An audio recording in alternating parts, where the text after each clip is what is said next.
Good evening. Welcome to this edition of the 411 Talk Zone radio show. My name is Leon Jones. Tonight's topic: incest is a sexual deviant behavior. Now, incest can be defined as sexual activity with a person from within the immediate family. However, the exact relationships which can be constructed as incest will vary from culture to culture. Many countries have laws that forbid incest, but there is considerable variation in the exact nature of the laws. Now, the most common manifestations are sibling incest and father-daughter incest.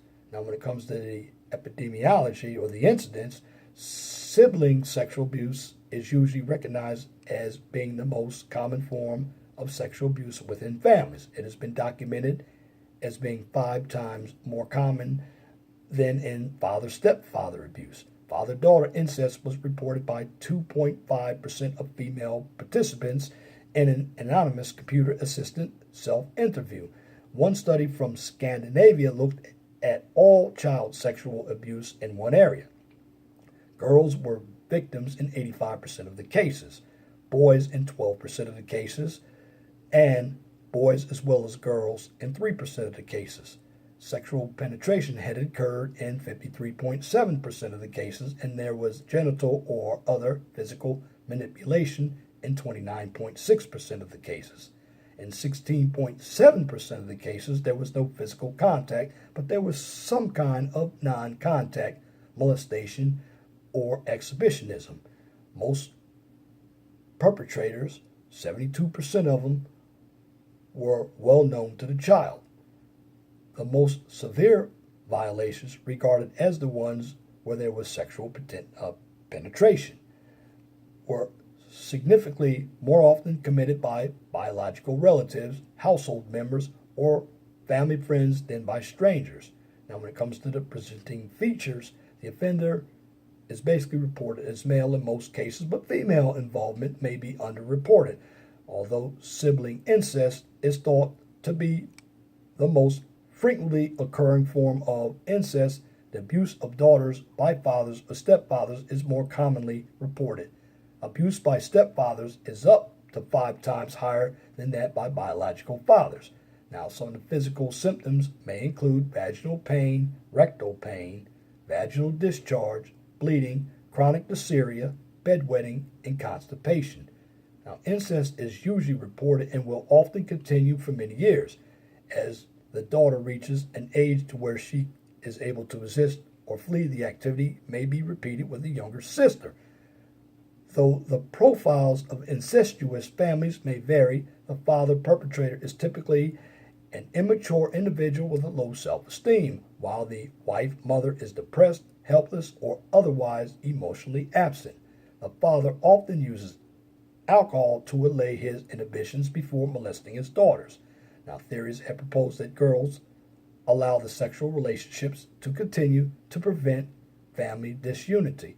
Now, the physical symptoms include deliberate self-harm, nightmares, sleep disorders, aggressive behavior, withdrawal, post-traumatic stress disorder, poor concentration, poor performance at school, depression, phobias, eating disorders, and promiscuous sexual behavior with peers.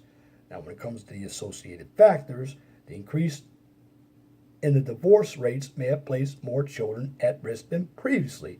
When women begin new relationships, they may unwittingly be putting their children at greater risk for sexual abuse from the men they date. The study by Strobel identified risk factors for father-daughter incest. In the study, father figures were included within the definition of father-daughter. The risk factors included parents where the relationship involved verbal or physical fighting increased the risk of father-daughter incest 5-fold. Families where father-daughter nudity was accepted increased the risk. Homes with a single-parent mother or where divorce death of the father resulted in another man living at that home tripled the risk. Maternal affection was protective, but the likelihood of being a victim of father-daughter incest was highest if a girl's mother never kissed or hugged her. Now, according to another survey, if the mother remarries, the stepdaughters are over 8 times more at risk of sexual abuse by the stepfathers who reared them than are daughters reared by their own biological fathers. Now, how do we manage all this? One must understand that the child's welfare is paramount, so the child's best interest override other considerations such as confidentiality, consent, and the career's interest. Where there is an immediate risk of serious harm to a child, act immediately. Share information with other agencies on a need-to-know basis. Where possible, and if compatible with the child's best interest, respect the child's views. Obtain consent and involve the careers. And what I mean by careers, I'm talking about the healthcare professionals. Now, that's if the child is competent. This must be with the child's agreement. So don't involve any healthcare professionals if this would compromise the child's safety or evidence. Keep full and contemporaneous records. That's right. Keep full and contemporaneous records. Remember, other children in the household are also at risk. Now, all doctors have a duty to safeguard children and to ensure follow-on care for the child.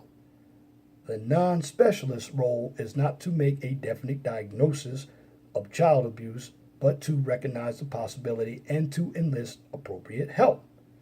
The doctor concerned about a child must ensure follow-on care. In other words, they must follow up with the care. Now, like I said last night, when it comes to incest, which is basically a form of child sexual abuse, and you can look at the video that I did last night, because basically some of the same symptoms occur, like promiscuity, lower grades in school. And I said this, and I'm saying it again in this video. Be careful with who you date. You just cannot bring any person around your child.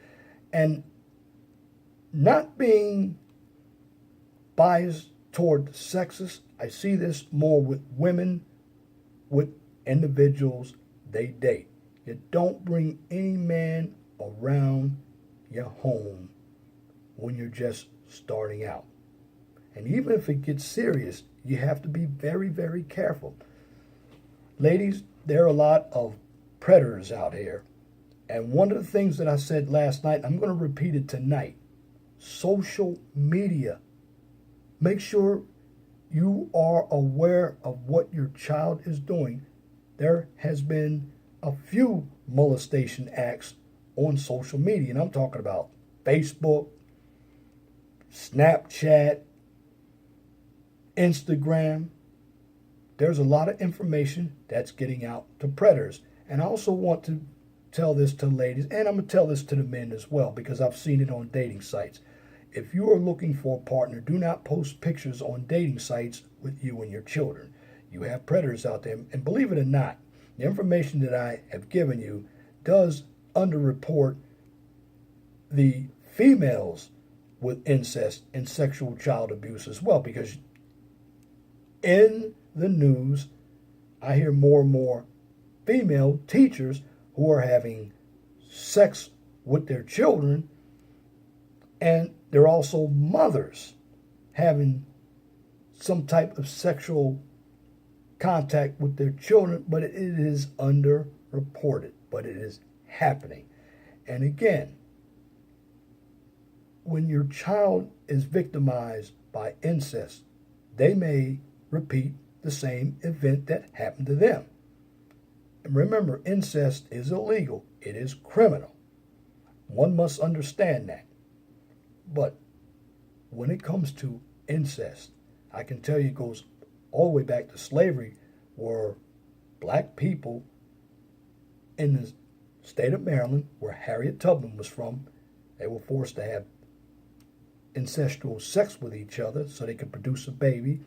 And of course, that baby was used as property to make other masters rich. That's why at one time the city of Baltimore, where I'm from, had the highest incest rate in the country. I don't take this issue lightly. That's why I wanted to present it tonight, to show you that our children aren't being protected. Our children are being used as a paycheck. They're being used as a way to play one parent against another. But meanwhile, you don't know what your children are doing, because men and women who are supposed to be parents are basically concentrating on themselves and their own power and their own careers, and the child is getting left out. In my humble opinion, when you go out dating somebody, and this is one of my rules I've said in my 52 rules of dating that I wrote, you don't want to deal with somebody who basically has been molested and they haven't gotten over it. Why? Because they're going to be dysfunctional in a relationship, because they come from dysfunction. Not to be discriminatory, there are people who have gotten over being molested, raped, and having incestual sexual activity with family members, but it's also very difficult. And again, pointing out to last night's video, if a child doesn't go through counseling while it is young, they're going to carry that rage from the event through adulthood, and they're going to be very difficult to have any intimate relationships with because of what happened to them. And I can understand that, because your body is your temple. And when somebody egregiously takes something away from you and you can't defend yourself because you're not strong enough, and or you have the fear that you're going to be killed, because that's what happens during some rape cases, because rape is not about the sex, rape is about the power. Well, incest is about the fulfillment from a parent who has low self-esteem, and of course the mother knows the dad's doing it, but she's suffering from some type of abandonment issues and some emotional issues as well. And there are many families who have this going on, but we fail to disclose the issue. But it's a serious issue. And what I'm doing is presenting this information so families and individuals who aren't in families understand that incest is illegal. Also, incest can produce rapists. It can produce prostitutes. And in fact, I'm going to connect incest to the video I did last night. 51% of your prison inmates, and I'm talking about combining men and women together in jail today, were molested. I'm going to break it down for you. 14.4% of the inmates who are in jail are men. 36.7% are female. That's a high number. And the reason why they're in jail is because they probably created an act of violence, particularly the men. The men may have victimized somebody with a rape, or they may have had incest with their own children. And as far as the women, they're doing the same thing. The problem I have with any type of statistics is that the women, they're always underreported, and that's not fair. That's an inaccurate stat, because lately I've heard a number of women, particularly in the teaching professions, who are engaging in sexual connotations with their students. But that is not incest. That is statutory rape. But there are women, and there was one woman particularly. She was 20 years old. I saw the video. The video was viral. I believe it was a Facebook Live video where she was caught giving her 4-year-old son oral sex. That's molestation. That's incest. The bottom line, the issue is real. So what I'm doing is I'm educating not only my subscribers, anyone who watches this video, that this issue is deep and it should not be taken lightly. Because any one of us who has children, whether we're fathers or mothers, our children can be victimized. So it's our job as parents to supervise our children by making sure that they are not in harm's way.